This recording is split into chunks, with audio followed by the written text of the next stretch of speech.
Ahí estamos. Hola Pedro, buenas tardes. Buenas tardes. Te pediría si podés presentarte. Sí, yo soy Pedro Cases Camarero. Tengo 76 años y nací en Buenos Aires. En la parte periodística, propiamente dicha, dirigí la revista Crisis, dirigí El Combatiente, Estrella Roja, órganos políticos del Ejército Revolucionario del Pueblo y el PRT. Y en otras circunstancias participé, digamos, de algunos artículos en el diario La Voz y, bueno, en un montón de lugares. Ahora actualmente estoy escribiendo de vez en cuando algún artículo en Cuadernos de Crisis, que es una publicación digital que se consigue tipeando purochamullo.com. Bueno, eso es lo que alcanza como para Bien. empezar. Bueno, CIPREVA está construyendo la memoria de los compañeros y compañeras que ya no están con nosotros, que tiene que ver esencialmente con la dictadura o incluso antes, y sabemos que conociste, militaste, trabajaste con algunos de ellos. Nos gustaría hoy hablar de dos de ellos. En primer lugar, de Rolando Adén. Bueno, Rolando Adén es un compañero que me lo presentó un compañero de la facultad que se llamaba Pedro Méndez. Pedro Méndez, que el padre de Pedro era coronel del ejército argentino, digamos, y Pedro y yo habíamos tenido algunas discusiones y un buen día volvió con un planteo, digamos, de autocrítico, de que él no estaba muy confundido por la influencia de su papá.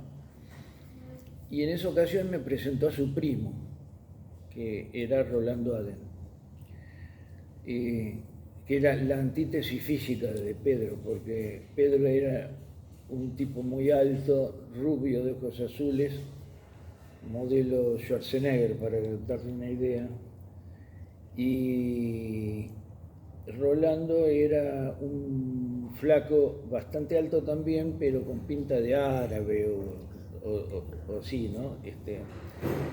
Y morocho, y bueno, enseguida nos hicimos amigos y yo los invité a que se incorporaran al PRT. Cosa que en Pedro hubo algunas dudas, pero Rolo enseguida se anotó.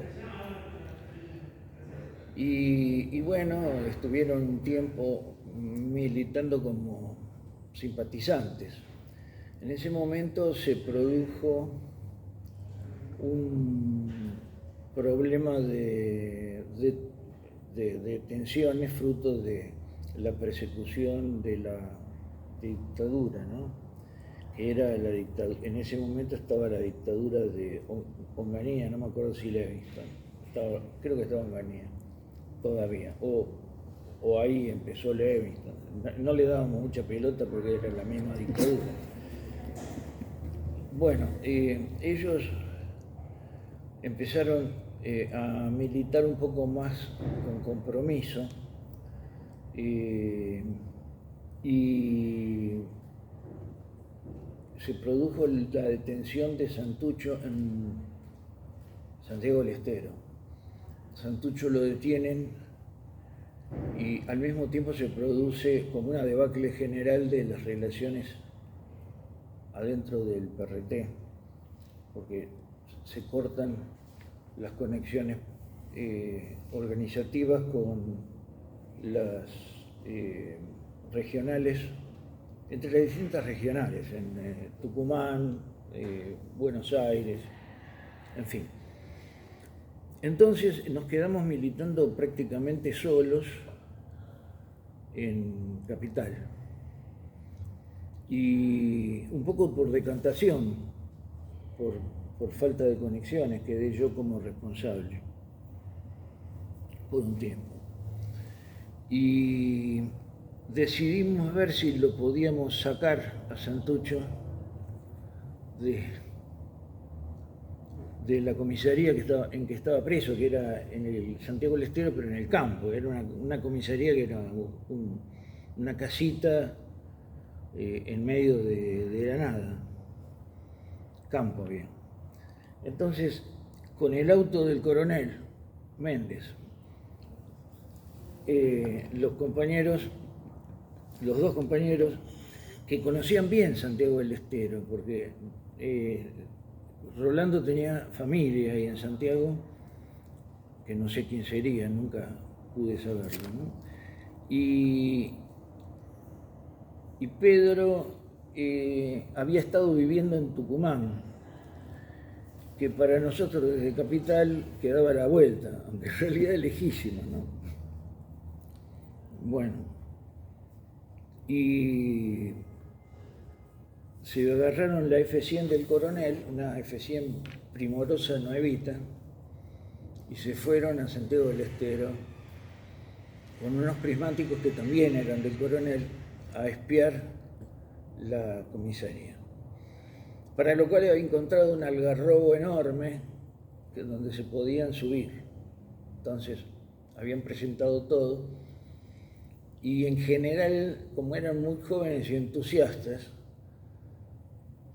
en Buenos Aires no teníamos una dirección política orgánica en ese momento por las dificultades conspirativas. Teníamos una cosa provisoria y le dijimos, bueno, pero ustedes no hagan otra cosa que mirar y anotar lo que ven a lo largo del día y después se vuelven, sin hacer nada más que mirar.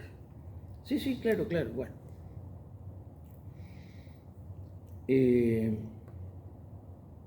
Al día siguiente en todos los diarios sale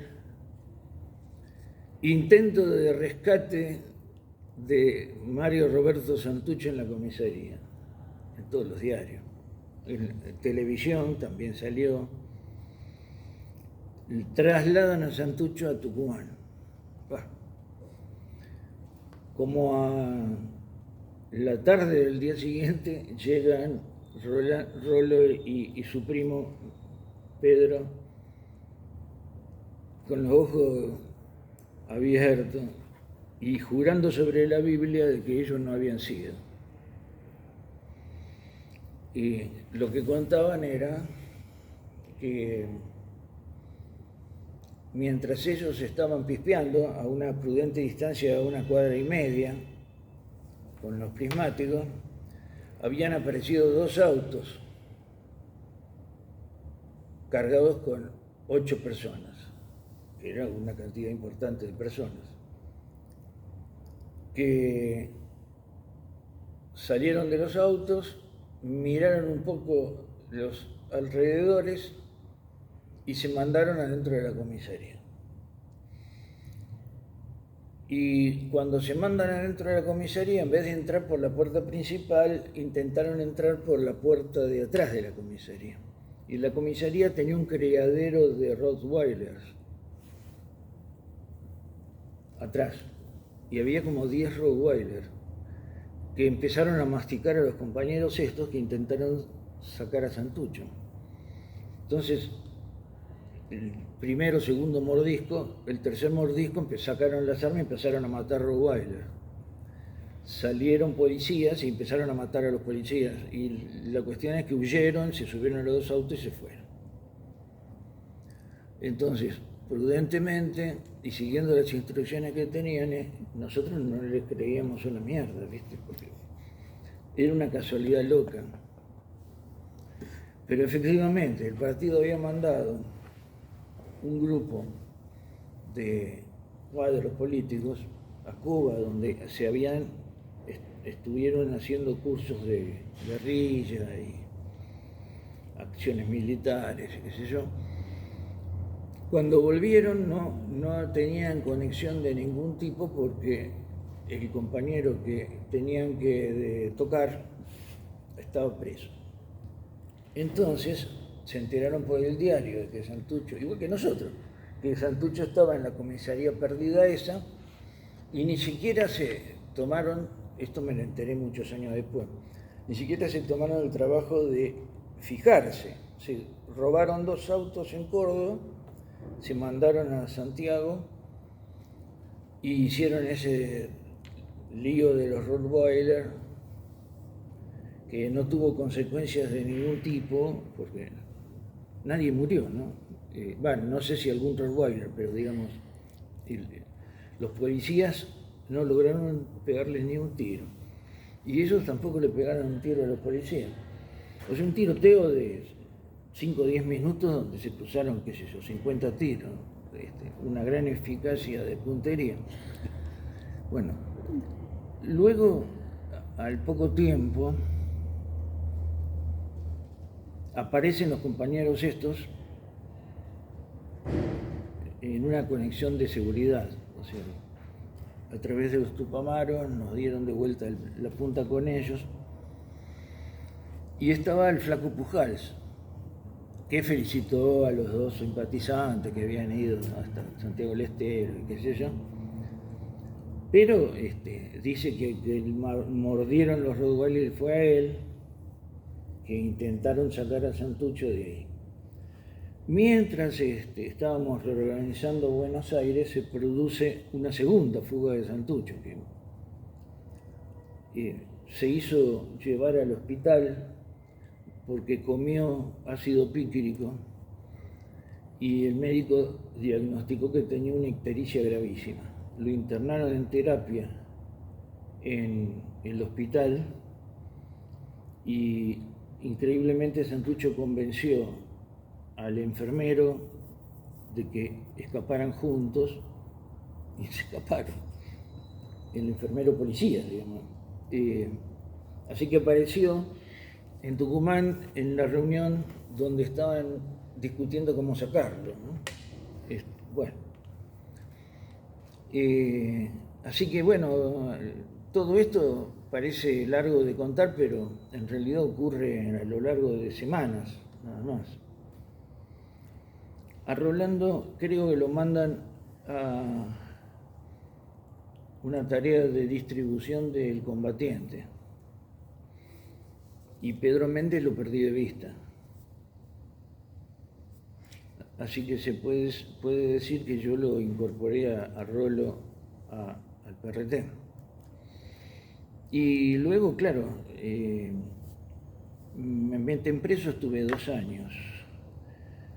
Y a los pocos meses que salgo, el 25 de mayo del 73, me vuelven a meter preso como director del Combatiente por el ataque al Comando de Sanidad.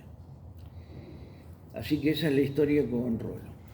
Y Rolando, o Rolo Adén, ¿cómo era como compañero en la publicación, en el Combatiente? ¿Cómo era con los otros compañeros? No tengo la menor idea porque te puedo contar, o sea, de una época muy inicial en que él no escribía ni producía nada, sino que absorbía como una esponja todo lo que estaba a su alrededor. Vos pensás que estamos hablando de gente 2 años menor que yo y en ese momento yo tenía 23 años, o sea que estaban recién haciendo los pinitos en la militancia política.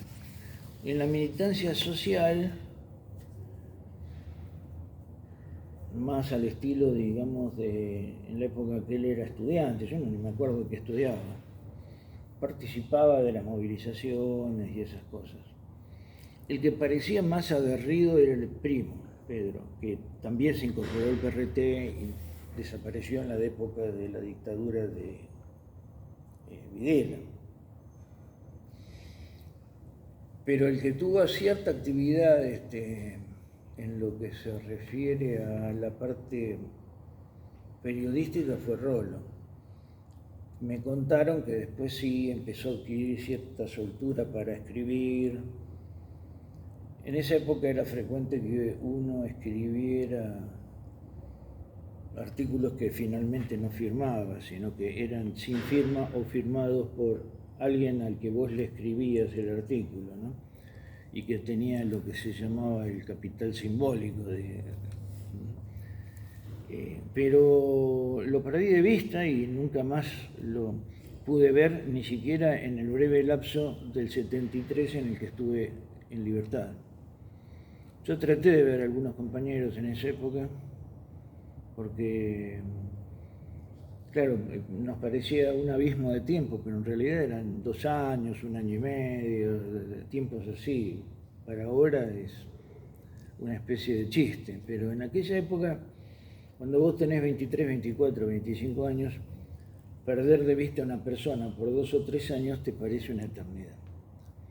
Bueno, y a mí me encantaba que todos esos compañeros que en general habían sobrevivido de la dictadura de Onganía, que era, como decía Lanusse, era para dictadura, era una dicta blanda, era comparada con lo que fue después Videla y eso.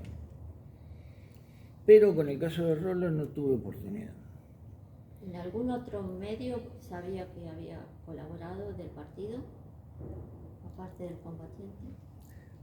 Mira, la mayor parte de los periódicos, nosotros teníamos 2 periódicos nacionales, El Combatiente y Estrella Roja. El Combatiente salía semanalmente, era un periódico difícil de leer, medio mamotreto, digamos. Estrella Roja era más agitativo, con fotos, dibujitos, esas cosas. Y esos eran medios nacionales. Gracias a los buenos oficios de la electrónica, nosotros habíamos superado la época en que distribuíamos camiones llenos de papeles. Lo que hacíamos era mandar los celuloides y ahí en cada regional se hacían las chapas y se imprimían. O sea que, por ejemplo, en la época en que me metieron preso en septiembre del 73, más o menos la tirada del Combatiente era 25.000 ejemplares, que era una tirada bastante respetable, ¿no? Más lo que se imprimían legalmente y se distribuían en los kioscos, porque era una publicación legal. La última tirada legal, que fue el 12 de septiembre de 1973, en los kioscos se repartieron 32.000 y se vendieron la mitad más o menos, ¿no? O sea que entre uno y otro es probable que se vendieran semanalmente 40.000 ejemplares, teniendo en cuenta de que era una publicación semiclandestina, medio persecuta y todo eso, no estaba nada mal. Estrella Roja era más popular. Estrella Roja se vendía más porque no era mucho más fácil de leer en primer lugar, ¿no? Yo no hubiera, ya en aquella época yo no hubiera hecho un Combatiente de esas características. A mí me gustaba más el estilo de Rodolfo Walsh, ¿no es cierto? Artículos más bien cortos, por más que fueran propagandísticos, pero no tan... Y Rolo lo que decía era que él nunca terminaba de leer un artículo del Combatiente porque le resultaban aburridísimos, ¿no? Pero no era porque estuviera en contra. Sí, él creía que era fruto de sus limitaciones y no que eran horriblemente pesados. Bueno, hablemos ahora de Daniel Open, Daniel Saúl Open, su nombre completo. Sí. Que, bueno, lo que sí sabemos es que desapareció el 17 de agosto del 76, y no solo él, sino su compañera, en la capital federal, en Medrano al 700. Pero bueno, nos interesa tu testimonio, Pedro. Bueno, de Daniel puedo decir menos, porque si bien lo conocí mucho antes, ¿no? ¿Cómo que sería mucho antes? Años y años. O sea, Daniel era lo que en esa época era mucho tiempo, pero tendría 2 o 3 o 4 años más que yo. Era un tipo que en los cánones de la época pertenecía a la generación inmediatamente anterior. eso significaba cierto enganche con los contactos de Macetti, del Vasco Bengochea, ¿no? O sea, de una generación de cuadros políticos que estuvo estrechamente ligada a la Revolución Cubana y a los conductores de la Revolución Cubana. Cuando volvió el Vasco Bengochea en el año 62 a Buenos Aires, volvió en una situación medio como rara, ¿no? El PRT no existía todavía, existía Palabra Obrera, que es una de las dos grandes vertientes que convergieron en el PRT entre 1963 y 64. Y los cubanos invitaron a Palabra Obrera en el 61, cuando Palabra Obrera se llamaba a sí mismo Órgano del Peronismo Obrero Revolucionario, o sea que era una organización autodenominada peronista. Y en esos términos captaron al Vasco Bengochea entre los dirigentes de la huelga famosa de John Deere en Rosario, en la que hubo una represión de lo que se llamó por aquella época Segundo Plan Conintes, por orden de Frondizi, gobierno que estaba en los estertores, ¿no? Y inmediatamente Bengochea aceptó alegremente la invitación y se fue a Bengochea. Uno de los contactos de Bengochea en Buenos Aires, dentro del propio PRT, pero horizontal, era Daniel Open, que era un joven, muy joven estudiante, creo que era de filosofía o de sociología, no me acuerdo bien qué estaba estudiando. Algo en esa facultad era. Bueno, obviamente esa facultad era un nido de subversión, ¿no?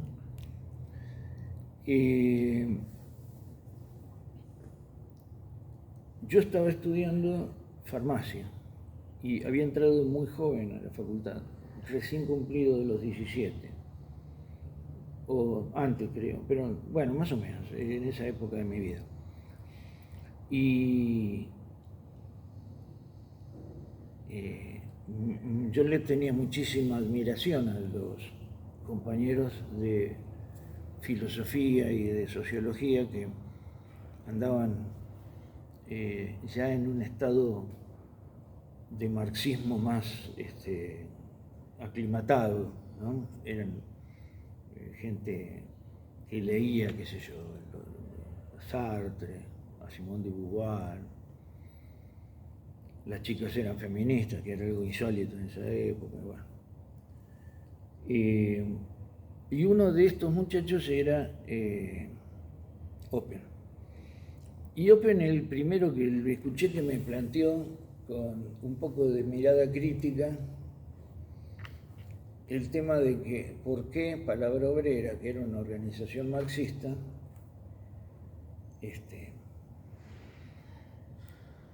militaba dentro del peronismo. Y el partido estaba en ese momento un poco acongojado por el suicidio de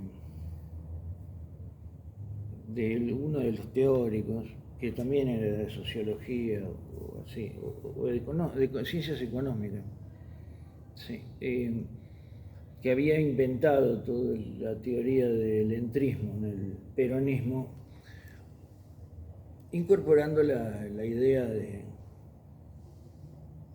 de Trotsky en la década del 30, que llamaba a los trotskistas a incorporarse al socialismo, y fuertemente anti-estalinista. Hay que ver lo estalinista que era el Partido Comunista Argentino en esa época, era realmente horrible, ¿no es cierto? La gran figura en ese momento del PRT era Nahuel Moreno, que es el seudónimo que tenía Daniel Brezano, que era había estado ligado al primer trotskismo posguerra en Argentina, que había sido fundado ese primer trotskismo por el secretario Trotsky, que se había venido a vivir acá. Yo todo eso lo sé porque me lo contaron, porque la verdad que yo no existía en esa época. Lo que sí era que Moreno, con el objeto de enfrentarse a los otros trotskistas, como Jorge Abelardo Ramos y Humberto Cristaldi, que era el secretario general del Partido Obrero Revolucionario Trotskista, que era Portes, se autodenominaba, ¿no? Bueno, Open se reía bastante de esos personajes. Decía que Jorge Abelardo Ramos cumplía un rol de cierta importancia en la reivindicación del movimiento nacional y denunciando el carácter reaccionario de la izquierda gorila, de la izquierda antiperonista. Pero advertía, ya en aquella época, que había que andar con pie de plomo, porque entrar al peronismo de una manera ingenua y acrítica, como proponía John William Cook, era una irresponsabilidad, porque en el peronismo la conducción seguía siendo burguesa, capitalista, y la base estaba mucho más jugada, pero al mismo tiempo estaba alejada de toda posible conducción por el propio Perú. Esa era más o menos la posición que tenía Daniel Open por aquellos días. La cuestión es que a mediados del 62, creo vagamente, sí, más o menos, ya lo habían echado al patético Frondizi de la presidencia y había asumido un choborra que se llamaba el ministro de no sé qué. Guido. Bueno, Guido era un personaje payasesco, ¿no? Un borracho perdido que lo sacaron de la galera para que no asumiera un militar directamente. Pusieron al presidente de la Cámara de Diputados o algo así. Bueno, Guido no tomaba ninguna decisión, le ordenaban, digamos que. Pero el hecho de que era un semigolpe, porque lo habían metido preso a Frondizi, estaba preso, y en general se caracterizaba de que era como una especie de profundización del segundo Conentes, eso, ¿no? Ese golpe de en marzo del 62. Y ¿Cómo es la relación de Daniel con los medios? no, en aquella época él no tenía mucha relación con los medios. Yo te estoy contando más las posiciones políticas. Y todos estos compañeros, salvo Rodolfo Walsh y algún otro así, que era gente que venía de la actividad literaria o política, o de la prensa política, o de la, ¿no? Tipo Pacurondo, o sea, había cierto número de profesionales, pero el grueso que hacía, es como si me preguntaras a mí, yo no soy periodista, yo escribo, ¿no es cierto? Y hago, o sea, me he manejado en el interior de la actividad política a través de la prensa, en parte. Bueno, en el caso de Daniel es algo muy parecido, ¿no es cierto? Él, si tenía la oportunidad de dar su palabra, la daba a través de la prensa, como podría haberle dado a través de la televisión si le hubieran dado la oportunidad, ¿no es cierto? O sea, era una persona que básicamente hacía política con lo que tenía a mano. Y lo que tenía a mano era el PRT, pero todavía no se llamaba PRT, se llamaba Palabra Obrera, ¿no? Y Y el que volvió de Cuba peleándose con los cubanos era su amigo entrañable, el Vasco Bengoechea. ¿Qué pasó? Los cubanos estaban convencidos de que había que hacer una guerrilla rural en la Argentina. Tenía semejante país, como no va a poder hacer una guerrilla rural. Y decía que los cubanos insistían en que el monte es proletario, o sea, la gente que vive en el campo es el proletariado de América Latina. Y él, en cambio, los obreros de la ciudad son también burgueses, igual que la burguesía. Entonces, el Vasco, que venía de organizar una huelga de participaron 40.000 obreros, les decía, mira, no sé cómo será en Cuba, pero en la Argentina los obreros viven en la ciudad, y sobre todo en Buenos Aires y Rosario. Así que si querés hacer algo seriamente en la Argentina, tenés que hacerlo en las grandes ciudades. En la provincia hay algunos pequeños núcleos de obreros rurales, como en Santiago del Estero, bueno, sobre todo en Tucumán, pero el campo básicamente está semidespoblado, y en los grandes campos de Santa Fe, Córdoba y Buenos Aires, los campesinos no son campesinos, no quieren la reforma agraria, quieren que les suban el sueldo. O sea, son obreros rurales también, ¿no? Son obreros, igual que los de la ciudad, ¿no? En la pampa húmeda, básicamente. Esa es la posición de Bengoechea, y esa es la posición que le encandiló a Daniel Open, porque que alguien se les enfrentara a los cubanos en un tema teórico de esa naturaleza, le pareció fascinante, lógicamente, con toda razón. Entonces, bueno, la historia es que en Buenos Aires esta gente entró, que eran del PRT, y que decía que estuvo bien, se había hecho tan peronista que decían que, de hecho, eran peronistas que habían sido captados por el entrismo, ¿no?